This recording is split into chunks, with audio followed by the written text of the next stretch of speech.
Jangan sesekali pergi ke tandas di Malaysia. Di sebuah kafe yang tenang di pinggir bandar New York, kata-kata aneh ini meluncur dari mulut Sophie Evans. Rakan baiknya Chloe kelihatan bingung dan terpinggap-pinggap mendengar amaran yang keluar secara tiba-tiba itu. Namun, di sebalik kata-kata yang kedengaran ekstrem itu langsung tiada niat negatif. Sebaliknya, ia adalah cara unik Sophie untuk menyampaikan sebuah kebenaran yang mendalam tentang pengalamannya di negara Asia Tenggara tersebut. Setahun yang lalu, Sophie memandang rendah terhadap Malaysia. Baginya, Malaysia hanyalah sebuah negara tropika yang masih berpaut pada tradisi kuno sebuah negara yang mungkin mempunyai kemajuan teknologi pembuatan, namun ketinggalan dari segi budaya dan amalan sosial. Namun, takdir mempunyai cara yang ironis untuk mengajarnya. Kini, dia tidak mampu lagi kembali ke cara hidup lamanya yang biasa. Apa maksud awak? Adakah tandas di Malaysia begitu kotor dan menjijikkan? Tanya Chloe dengan penuh rasa ingin tahu. Sophie hanya tersenyum simpul sebelum menjawab. Sama sekali tidak, malah ia adalah sebaliknya. Ia terlalu sempurna sehinggakan sekali awak mencubanya, awak tidak akan mahu lagi kembali ke cara hidup lama di Amerika. Bagaimanakah seorang wanita korporat dari New York boleh mengalami perubahan drastik dalam pandangan hidupnya? Mari kita telusuri kisahnya yang luar biasa ini. Di sebuah kawasan perumahan yang tenang di Westchester, pinggir bandar New York, Sophie tinggal di sebuah rumah 2 tingkat yang indah bersama keluarganya. Dia menjalani kehidupan yang sangat sibuk namun teratur sebagai pengarah pemasaran untuk jenama fashion mewah Lux New York di Manhattan sambil membesarkan 2 orang anaknya. Dari luar, kehidupannya kelihatan sempurna tanpa sebarang kekurangan. Namun di dalam hatinya, tersemat satu prejudis yang mendalam terhadap negara-negara di Asia, terutamanya Malaysia. Prejudis ini bukanlah lahir daripada pengalaman peribadi, melainkan acuan daripada sistem pendidikan barat, suasana sosial di sekelilingnya, serta laporan media yang berat sebelah.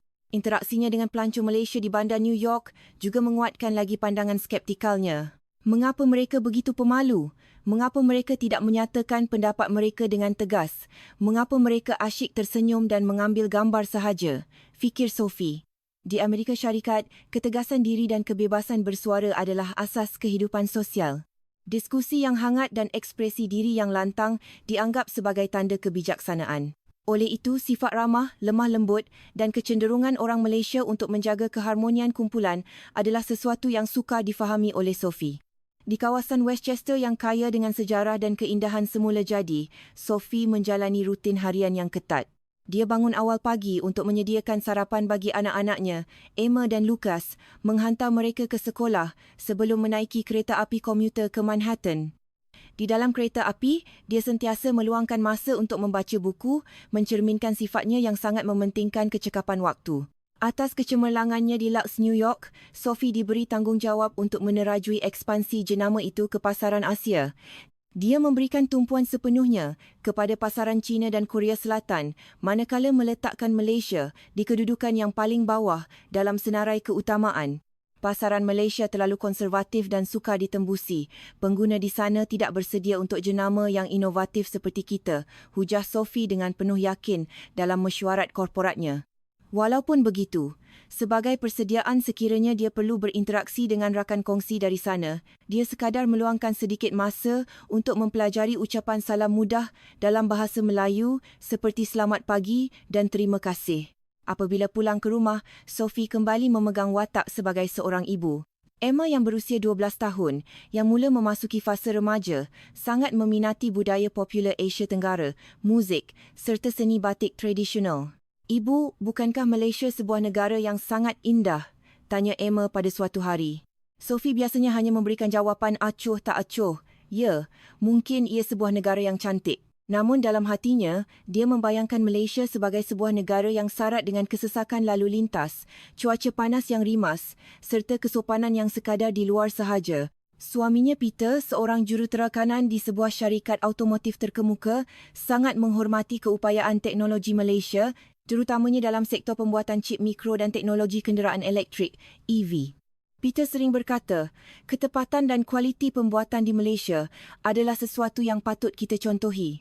Apabila mendengar perkara itu, Sophie biasanya akan bergurau. Mungkin teknologi mereka tepat, tetapi cara hidup mereka terlalu pasif, seolah-olah mereka adalah robot yang hanya mengikut arahan. Pada hujung minggu, keluarga ini sering meluangkan masa bersiar-siar di kawasan lapang atau mengunjungi pasar tani tempatan. Sebagai seorang yang bangga dengan budaya dan seni barat, Sophie sentiasa cuba menerapkan nilai-nilai tersebut kepada anak-anaknya. Kita adalah bangsa yang menghargai kebebasan individu dan keindahan hidup sebagai satu seni, katanya, tanpa menyedari bahawa kata-katanya mengandungi sedikit rasa bangga diri dan pandangan serong terhadap budaya timur.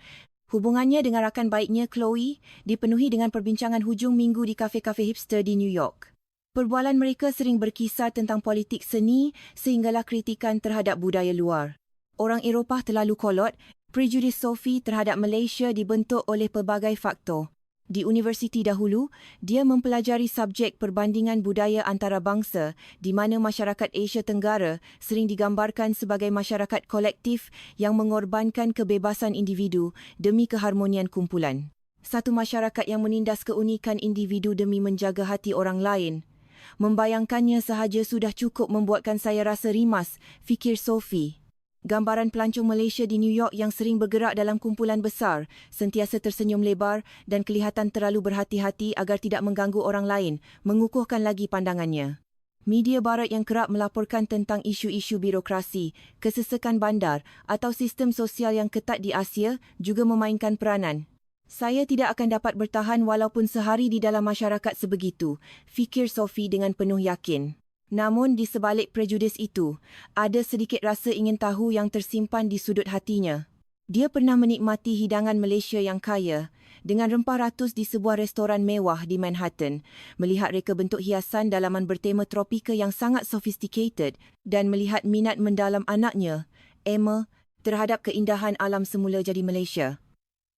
Di sebuah gedung membeli belah terkemuka di New York, Sophie pernah terpegun melihat pameran kraf tangan kontemporari oleh seorang pereka Malaysia yang berjaya menggabungkan anyaman tradisional dengan estetika moden. Dari manakah datangnya kehalusan seni yang begitu teliti ini? Persoalan itu pernah terlintas di fikirannya, namun dibiarkan tanpa jawapan.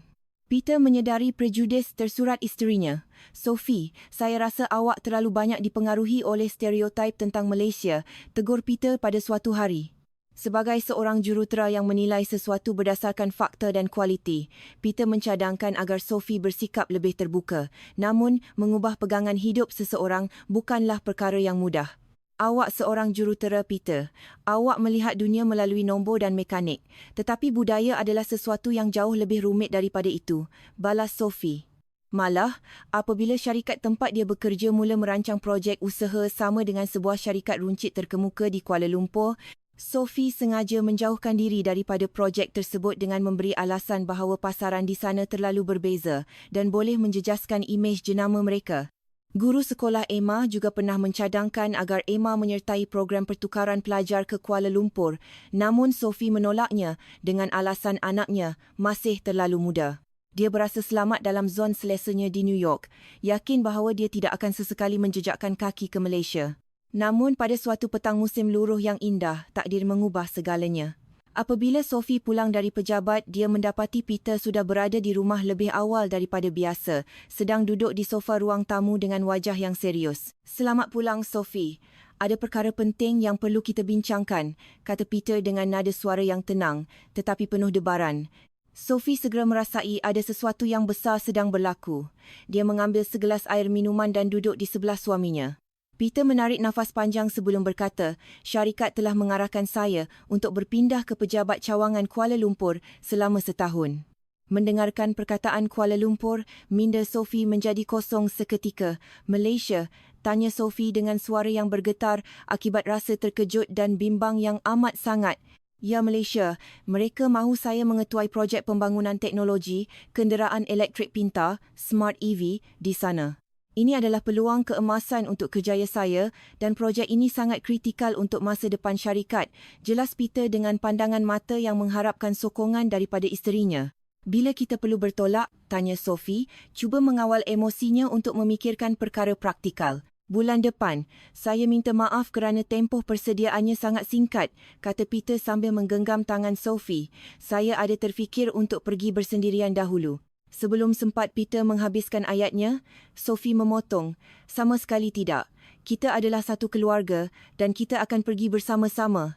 Bagi Sophie, pilihan untuk membiarkan suaminya pergi sendirian tidak pernah wujud. Kebajikan anak-anak mereka dan keutuhan ikatan kekeluargaan adalah segalanya. Namun, keputusan untuk berpindah ke sebuah negara yang tidak disukainya itu mendatangkan kebimbangan yang amat besar. Meninggalkan New York, berpindah ke tempat yang asing, menghadapi perbezaan bahasa dan yang paling merisaukan adalah tinggal di Malaysia. Bagaimana dengan anak-anak? Tanya Sophie. Peter tersenyum kecil. Sebenarnya, saya sudah bertanya kepada Emma secara rahsia. Dia sangat gembira. Dia menjerit kegembiraan kerana akhirnya dapat melihat hutan hujan tropika dan melawat Legoland. Mendengarnya, Sophie berasa lega, tetapi pada masa yang sama, konflik dalamannya semakin meruncing. Bagaimanakah dia harus menangani rasa enggan dalam dirinya sendiri? Malam itu, selepas anak-anak tidur, Sophie dan Peter meneruskan perbincangan mereka.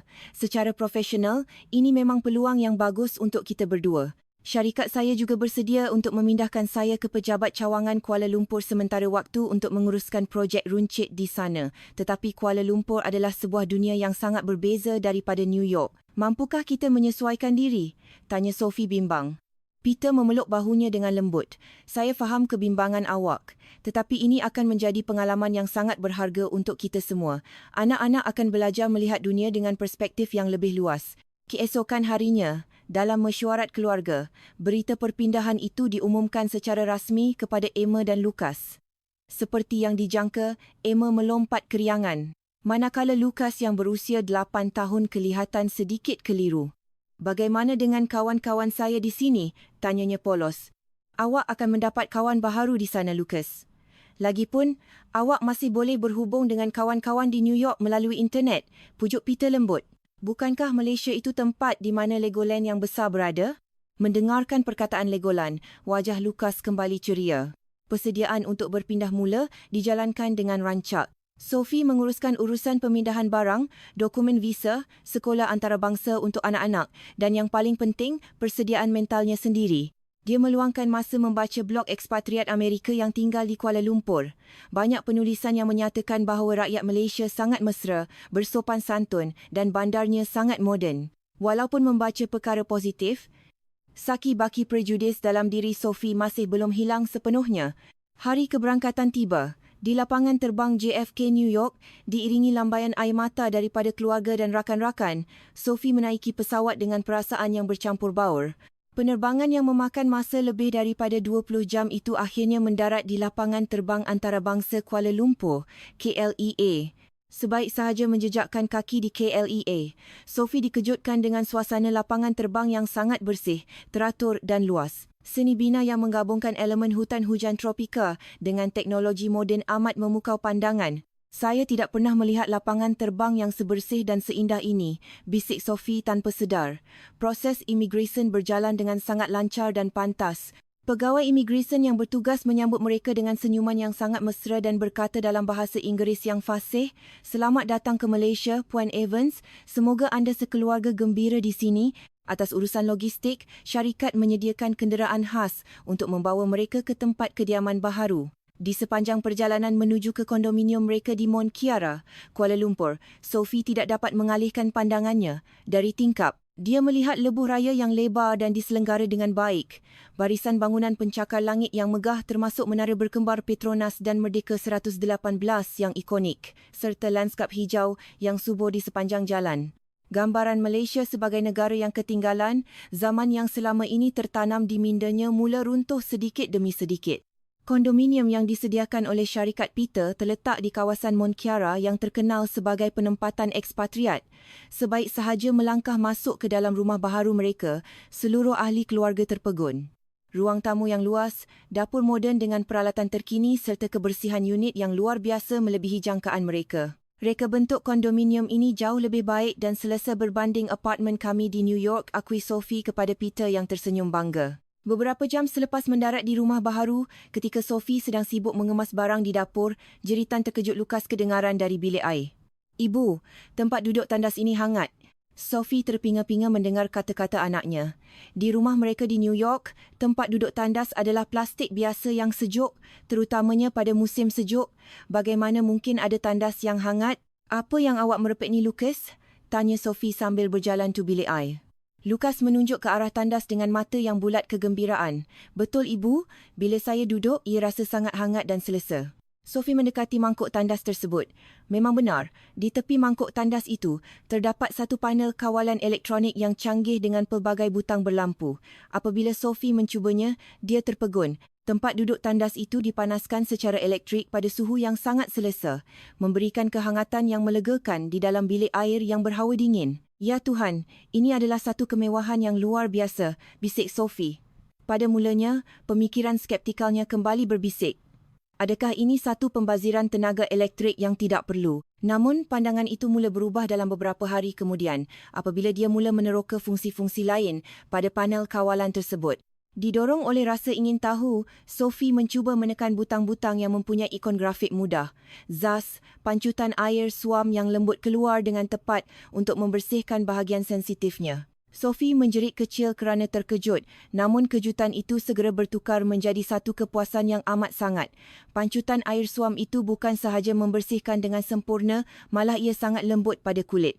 Ini adalah satu revolusi kebersihan yang sebenar, fikir Sophie. Dia menyedari bahawa membersihkan diri menggunakan air adalah jauh lebih bersih dan higienis berbanding hanya menggunakan kertas tisu kering, seperti yang biasa diamalkan di Amerika Syarikat. Suhu air, tekanan air dan kedudukan muncung pancutan semuanya boleh dilaraskan mengikut keselesaan individu. Keesokan paginya, giliran Peter pula yang menjerit gembira dari bilik air. Sophie, ini menakjubkan. Sistem tandas pintar ini benar-benar satu hasil kejuruteraan yang hebat. Sebagai seorang jurutera, Peter mula tertarik untuk mengkaji teknologi di sebalik tandas pintar ini. Dia meluangkan masa membaca tentang perkembangan teknologi sanitasi di Malaysia.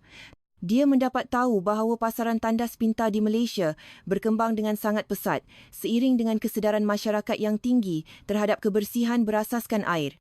Penggunaan air untuk membersihkan diri selepas menggunakan tandas adalah sebahagian daripada budaya dan amalan kebersihan tempatan di Malaysia sejak sekian lama.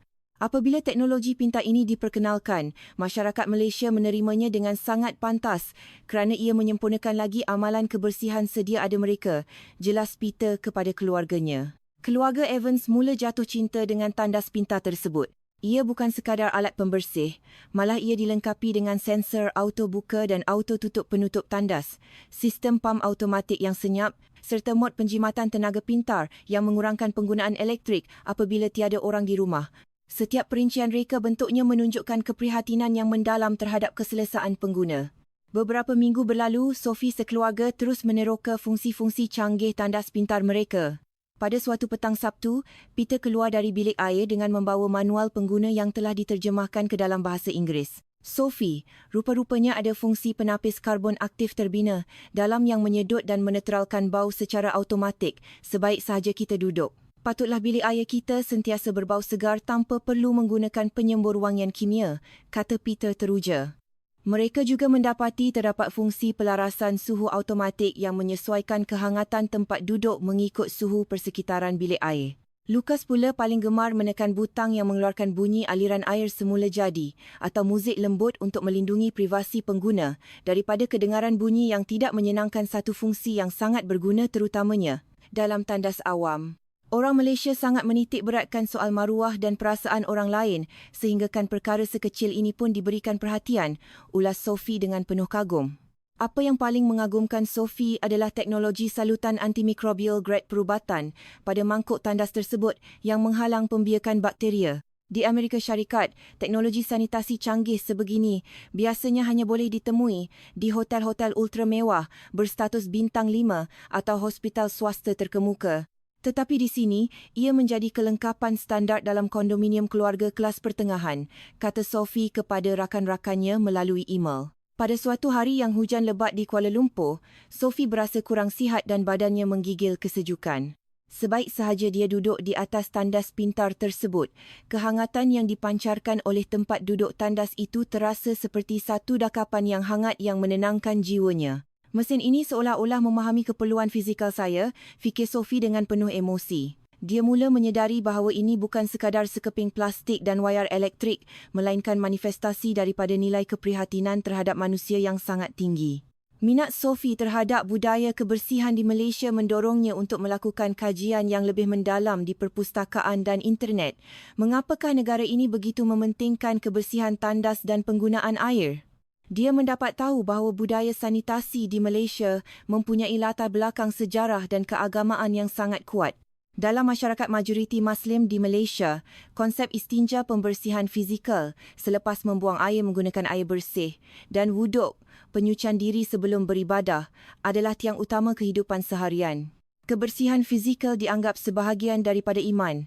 Oleh itu, penggunaan air untuk membersihkan diri adalah satu norma mutlak yang tidak boleh dikompromi. Apabila Malaysia mengalami pemodenan yang pesat pada akhir abad ke-20 dan awal ke-21, amalan menggunakan air ini digabungkan dengan teknologi moden. Daripada penggunaan gayung tradisional dan pipe hose bidet manual atau lebih dikenali sebagai bom gun, masyarakat bandar mula beralih kepada sistem tandas pintar bersepadu. Lebih menarik lagi, Sophie membaca tentang inisiatif besar Kerajaan Malaysia yang dipanggil Kempen Tandas BMW, Bersih, Menawan, Wangi yang diterajui oleh Kementerian Perumahan dan Kerajaan Tempatan, KPKT. Kempen ini bertujuan untuk menaik taraf semua tandas awam di seluruh negara menjadi ruang yang bukan sahaja bersih dari segi fizikal, malah menarik reka bentuknya dan sentiasa berbau harum. Kerajaan malah memperuntukkan dana yang besar untuk membina tandas pintar kelas BMW di kawasan tumpuan pelancong. Ini adalah satu langkah yang sangat progresif, kata Peter setelah membaca risalah pameran teknologi yang dibawanya pulang dari pejabat. Para jurutera hidraulik di Malaysia bekerjasama dengan pengeluar tempatan untuk mencipta sistem pam air yang mampu membersihkan mangkuk tandas dengan menggunakan jumlah air yang sangat minima demi pemeliharaan alam sekitar. Emma pula memilih tajuk Revolusi Kebersihan BMW di Malaysia sebagai projek kajian sosialnya di sekolah antarabangsa. Melalui kajiannya, Emma membentangkan statistik yang menunjukkan bahawa ribuan tandas awam di seluruh Malaysia telah dinaik taraf di bawah piawaian BMW dan kadar kesedaran sivik masyarakat terhadap penjagaan kebersihan tandas meningkat dengan sangat ketara. Pada suatu hujung minggu, keluarga Evans melawat Muzium Negara di Kuala Lumpur. Di sana, mereka berkesempatan melihat pameran khas bertajuk Evolusi Sanitasi dan Tamadun Manusia. Pameran itu membandingkan amalan kebersihan di pelbagai belahan dunia. Di Eropah dan Amerika Syarikat, tandas awam yang bersih adalah sangat terhad dan selalunya berbayar. Penggunaan kertas tisu kering yang masih menjadi amalan dominan dan lantai tandas dikekalkan kering namun seringkali kurang bersih dari segi mikrobial. Di bahagian selatan Eropah, masih terdapat tandas tanpa tempat duduk yang menyukarkan pengguna.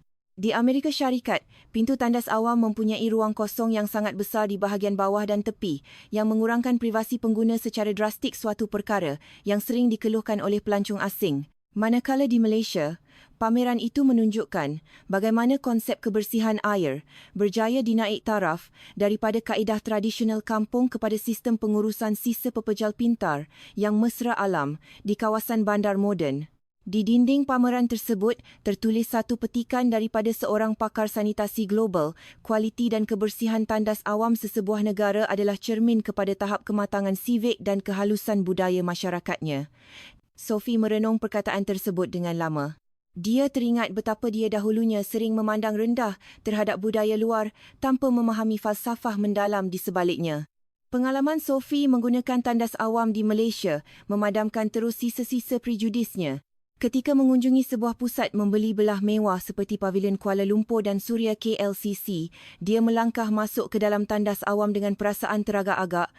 Namun apa yang ditemuinya adalah sebuah ruang yang sangat indah.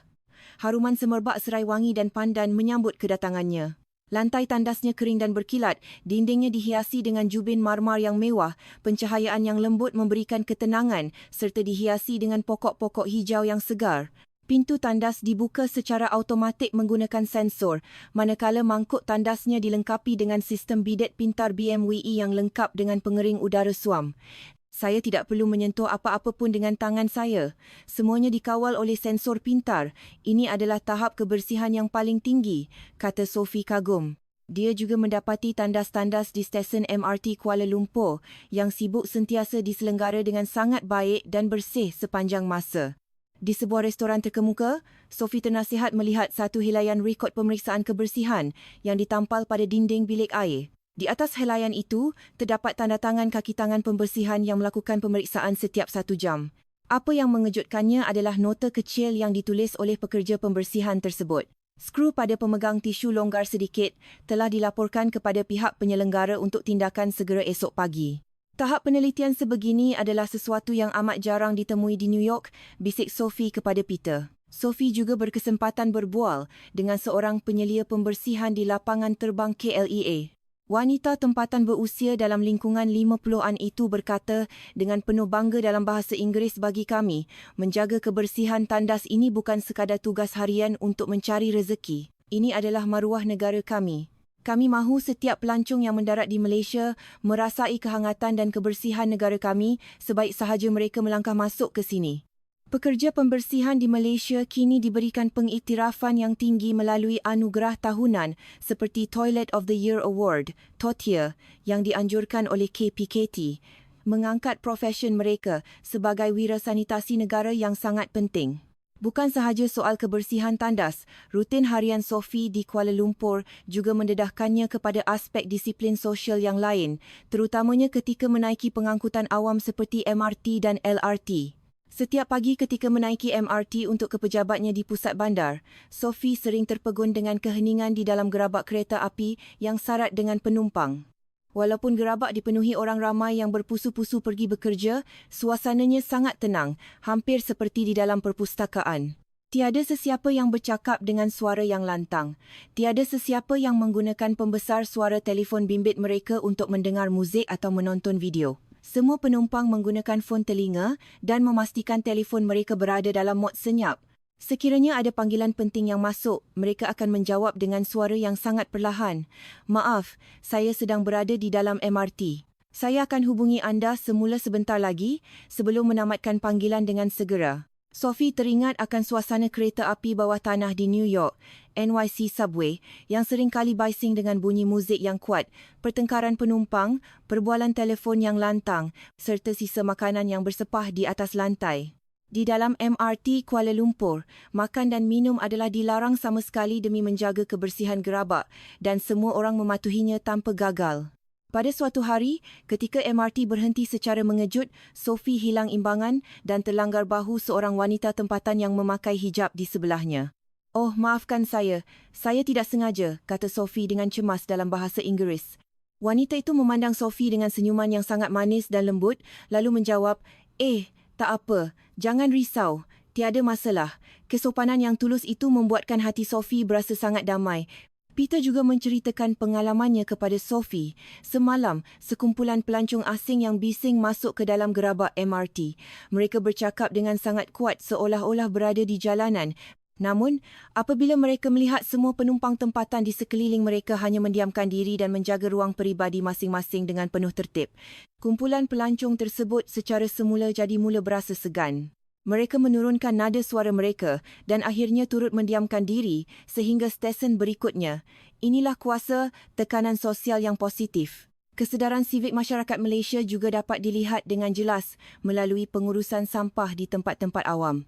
Pada suatu hari kelepasan Am, Sophie membawa anak-anaknya bersyar-syar di Taman KLCC yang terletak di bawah bayang-bayang menara berkembar Petronas. Taman itu dipenuhi dengan ribuan pengunjung yang berkelah, bermain dan beriadah. Selepas Lucas menghabiskan makanannya, Sophie cuba mencari tong sampah di sekitar kawasan taman tersebut, namun dia mendapati tong sampah awam adalah sangat terhad.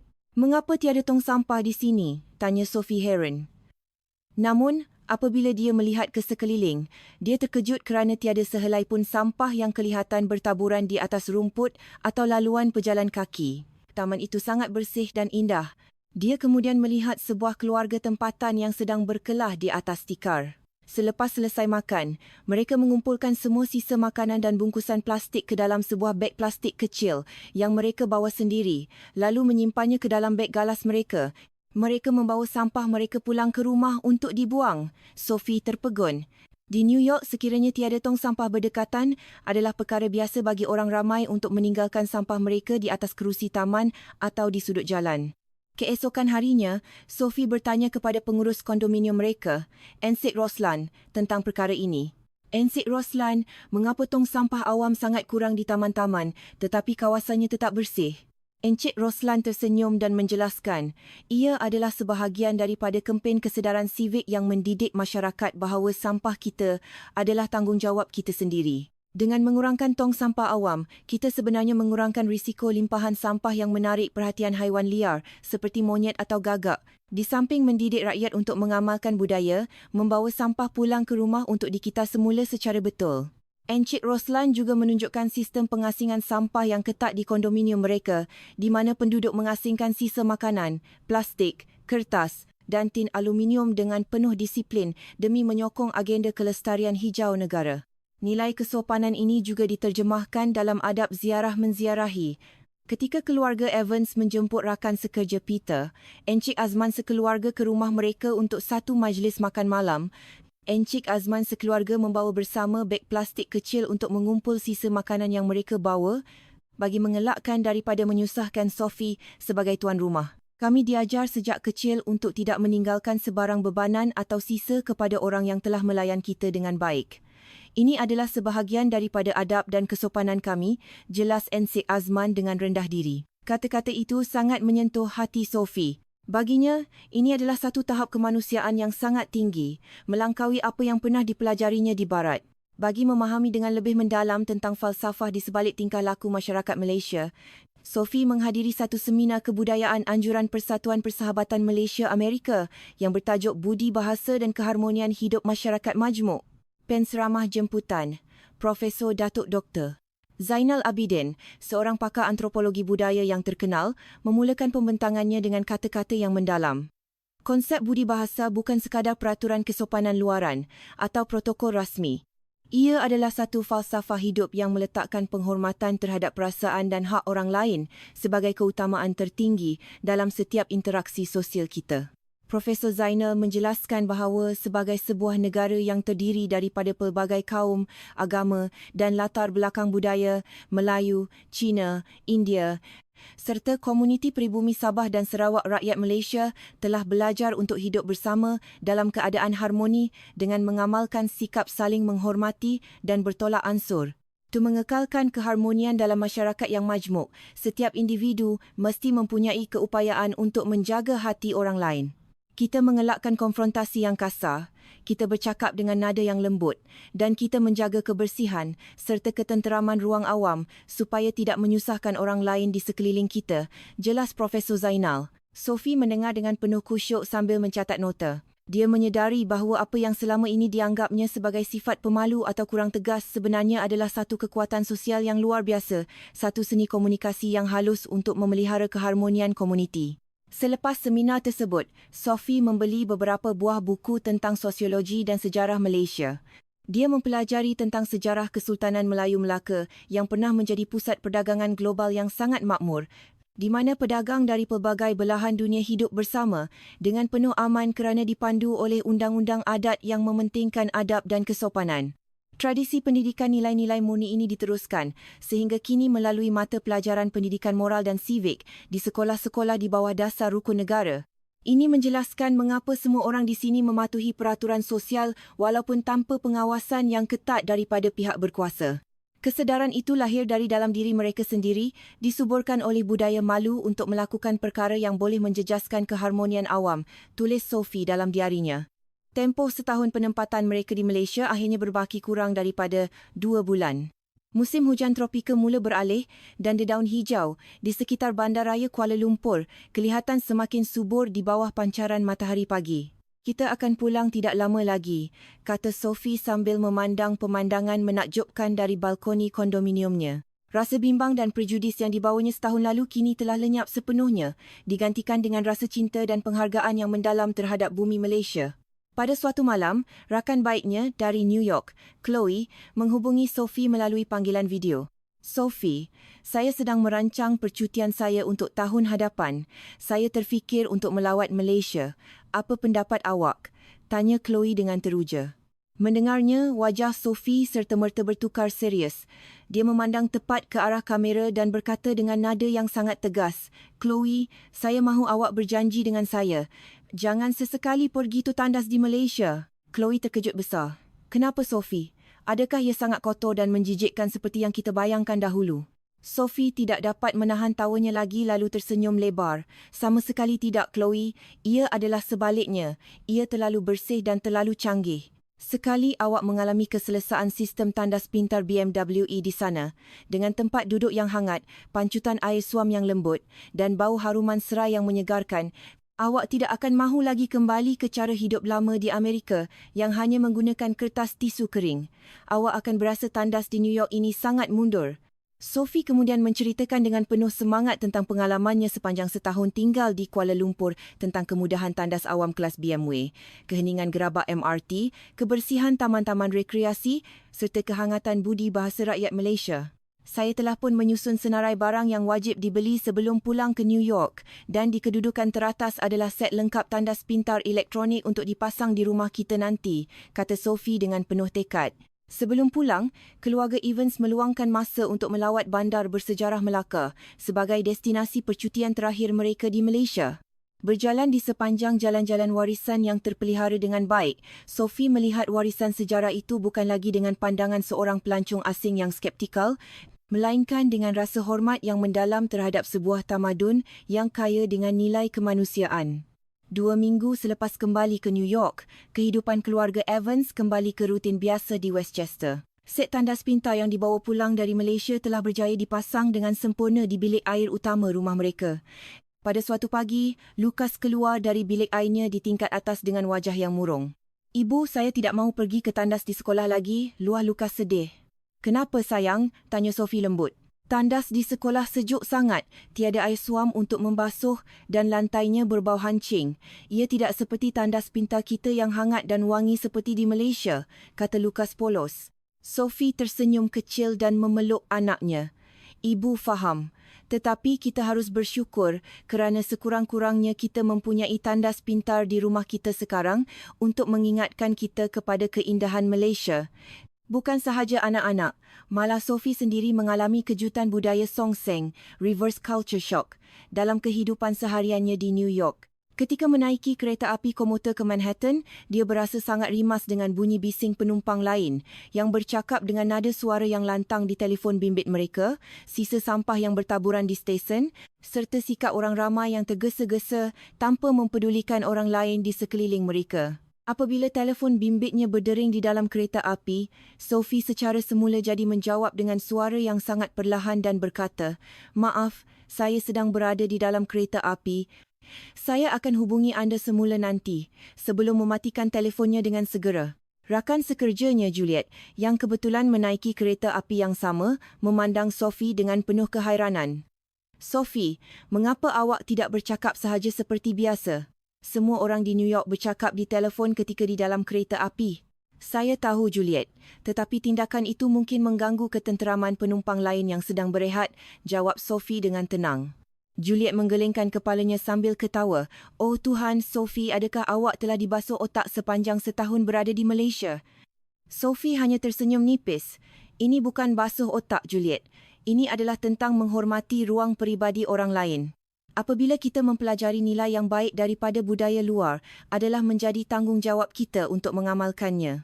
Di pejabat Lux New York, perubahan sikap Sophie turut disedari oleh rakan-rakannya. Selepas tamat mesyuarat, Sophie akan memastikan semua kerusi disusun kembali dengan kemas di kedudukan asal, serta membersihkan sendiri cawan kopi yang digunakannya sebelum meninggalkan bilik mesyuarat. "Sophie, kita mempunyai kaki tangan pembersihan yang dibayar untuk melakukan tugas itu. Mengapa awak perlu bersusah payah?" tegur ketua jabatannya Michelle. "Saya tahu, Michelle, tetapi dengan meringankan sedikit beban mereka, kita sebenarnya sedang menunjukkan rasa hormat kepada kerja mereka. Ini adalah apa yang saya pelajari daripada konsep keharmonian kerja di Malaysia," jawab Sophie dengan penuh keyakinan. Michelle terdiam dan memandang Sophie dengan penuh rasa hormat. Pada suatu hujung minggu, Sophie menjemput rakan-rakan rapatnya ke rumah untuk satu majlis makan malam. Selepas menikmati hidangan, rakan baiknya, Chloe, meminta izin untuk menggunakan bilik air utama. Beberapa minit kemudian, jeritan terkejut Chloe kedengaran dari dalam bilik air. "Ya Tuhan, Sophie, apakah benda ini? Adakah ini sebuah kapal angkasa?" Apabila Chloe keluar, dia dihujani dengan pelbagai soalan daripada tetamu lain yang ingin tahu tentang tandas pintar tersebut. Sophie dengan penuh kegembiraan menerangkan setiap fungsi tandas tersebut serta falsafah kebersihan air yang diamalkan di Malaysia. Perbualan malam itu bertukar menjadi satu sesi perkongsian kebudayaan yang sangat harmoni di mana rakan-rakan Sophie mula menunjukkan minat yang mendalam terhadap nilai-nilai murni masyarakat Malaysia. 6 bulan selepas kepulangannya, Sophie telah diundang untuk memberikan satu ceramah di Pusat Kebudayaan Antarabangsa New York. Tema ceramahnya ialah Apa yang diajar oleh Malaysia kepada saya. Berdiri di hadapan ratusan hadirin yang terdiri daripada golongan profesional, ahli akademik dan pengkaji budaya, Sophie memulakan ucapannya dengan senyuman hangat. Pertemuan pertama saya dengan keindahan budaya Malaysia sebenarnya bermula dari bilik air, iaitu melalui sistem tandas pintar mereka. Dewan kuliah bergema dengan hilas tawa para hadirin. Ia kedengaran kelakar, namun ia adalah satu kebenaran. Dahulunya, saya menganggap estetika dan keindahan itu hanya boleh diukur melalui kemewahan visual, reka bentuk fashion yang rumit atau seni lukis yang megah seperti yang sering kita agungkan di barat. Namun, sepanjang setahun tinggal di Malaysia, saya belajar bahawa keindahan yang paling tinggi sebenarnya terletak pada fungsi, kesopanan dan keprihatinan yang mendalam terhadap keselesaan manusia lain. Sambil memaparkan gambar-gambar lanskap Kuala Lumpur yang moden, tandas awam kelas BMW yang bersih dan harum, ketertiban MRT serta senyuman manis rakyat Malaysia, Sophie meneruskan.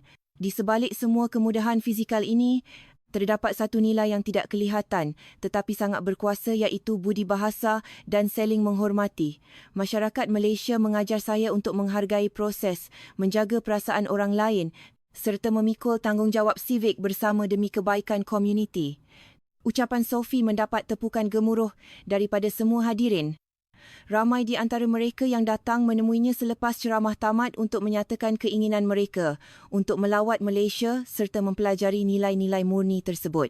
2 bulan selepas ceramah Sophie, Sekolah Emma mengadakan acara tahunan Minggu Persefahaman Antarabangsa. Emma meminta bantuan ibunya untuk menyediakan bahan pembentangan tentang Malaysia. Ibu, saya mahu bercakap tentang konsep budi bahasa dan amalan gotong royong yang kita lihat di Malaysia, kata Emma dengan mata yang berbinar-binar. Sophie berasa sangat bangga melihat bagaimana nilai-nilai timur tersebut telah meresap masuk ke dalam jiwa anaknya. Pada hari pembentangan, Emma berdiri dengan penuh keyakinan di hadapan guru, rakan sekelas dan para ibu bapa yang hadir. Dia membentangkan 3 perkara utama yang dipelajarinya dari Malaysia. Amalan budi bahasa dalam menyambut tetamu dan menjaga ketenteraman awam. Konsep gotong royong di mana komuniti bekerjasama membersihkan kawasan perumahan demi kebaikan bersama. Inisiatif kebersihan BMW, Bersih Menawan Wangi, yang mengubah bilik air awam menjadi ruang yang dihormati. Emma menunjukkan gambar-gambar rakan sekelasnya di Malaysia yang bersama-sama membersihkan bilik darjah selepas tamat sesi persekolahan, satu amalan yang sangat asing bagi pelajar di Amerika Syarikat di mana semua tugas pembersihan diserahkan sepenuhnya kepada pekerja kontrak. Jika kita mahu sekolah dan bandar kita menjadi tempat yang lebih baik untuk didiami, kita harus mula memikirkan tentang keselesaan orang lain dan memikul tanggungjawab bersama, kata Emma mengakhiri pembentangannya. Rakan sekelas Emma Louise berkata selepas pembentangan tamat, Emma, pembentangan awak sangat menarik. Saya akan meminta ayah saya untuk membeli set tandas pintar dari Malaysia supaya bilik air kami juga sentiasa hangat dan wangi. Guru kelas Emma, Puan Martha, turut memuji usaha tersebut. Nilai kesedaran sivik yang dibawa pulang oleh Emma dari Malaysia memberikan satu inspirasi yang sangat besar kepada kelas kami. Pengalaman setahun di Malaysia turut membuka pintu peluang kerjaya yang baharu untuk Sophie dan Peter.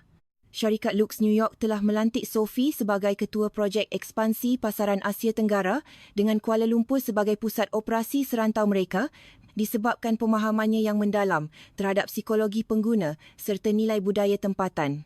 Manakala Peter pula dinaik taraf sebagai pengarah kejuruteraan EV Global yang bekerjasama rapat dengan koridor industri hijau di Malaysia.